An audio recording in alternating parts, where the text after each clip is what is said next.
Happy International Day of Happiness. That's today, March 20th. If you saw my post, I usually do these at Westhampton Mall. I put up happy walls, and we bring in singers and sometimes models to do modeling and stuff. And then just all kinds of things, talking to people about happiness and what makes them happy. And we get them to fill out a little note to let us know what they can do to make the world a little bit happier, or what makes them happy, and spreading that around. So I hope you're celebrating it today. That's not why I'm here though.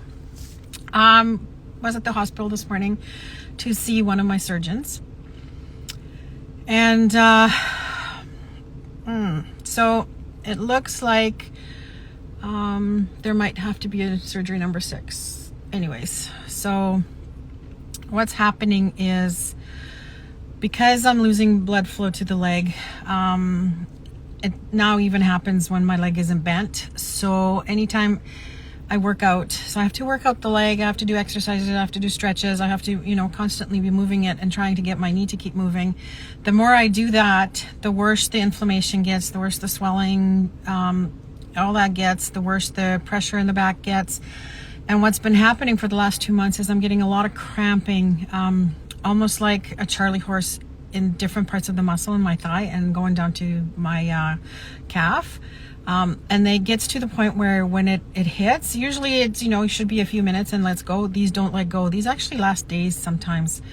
And it's worse and worse and worse. So the circulation problem is getting worse and worse. The more it inflames and stuff, that gets worse. So when I take my pressure bandages off, or my pressure garment off, literally feels like my leg is expanding. So the way the doctor explained, and then all the other pains that I'm getting now on top of it, the different things that are showing up.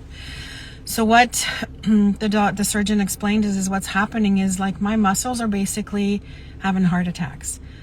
There's not enough blood flow going through. There's not enough oxygen being put through. So the muscles, one, is deteriorating, and they're not getting enough oxygen and blood flow. So it's like they're having a heart attack all the time. And we can't have that. So that can't keep happening. He's actually going to have a consult with my other surgeon, and then they're going to bring in a vascular surgeon, and they're going to decide what to do with that. So yeah, this is kind of crazy. I've been really good with sleeping. Still, I've got that grounding sheet, and I'm actually really quite not bad with the sleeping.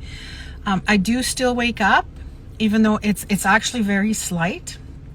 I wake up enough to know that there's pain and I need to move. If I fall asleep longer, which it's been happening, where I actually fall asleep really good, and I sleep for more than an hour, kind of thing.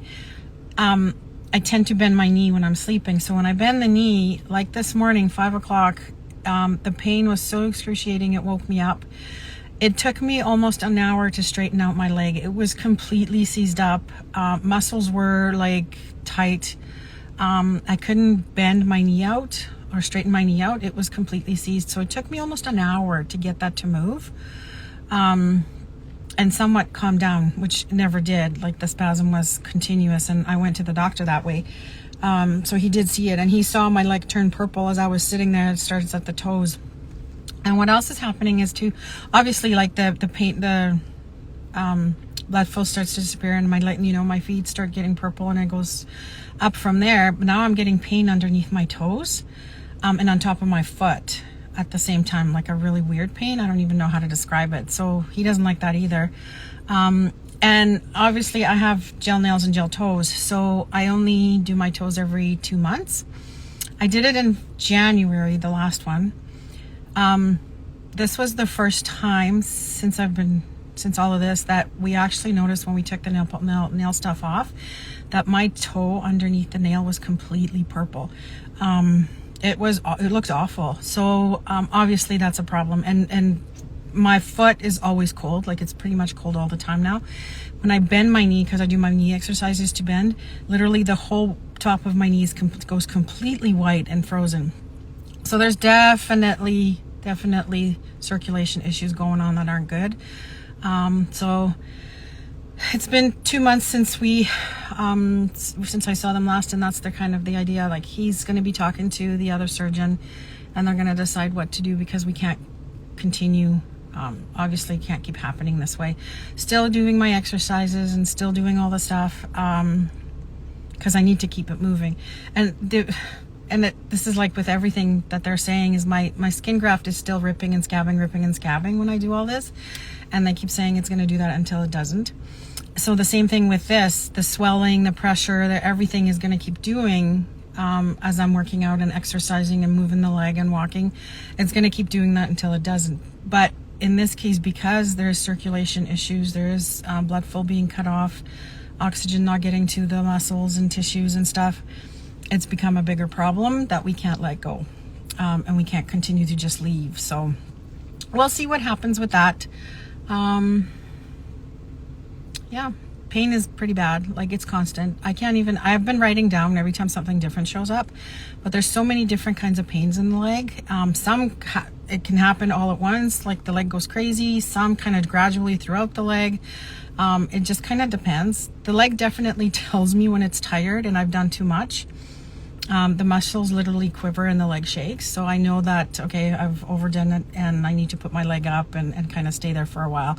So the leg does tell me that, and I really have to listen to it. So anyways, that's kind of what's happening now. So I'll know more after I see surgeon number 2, which is April 2nd.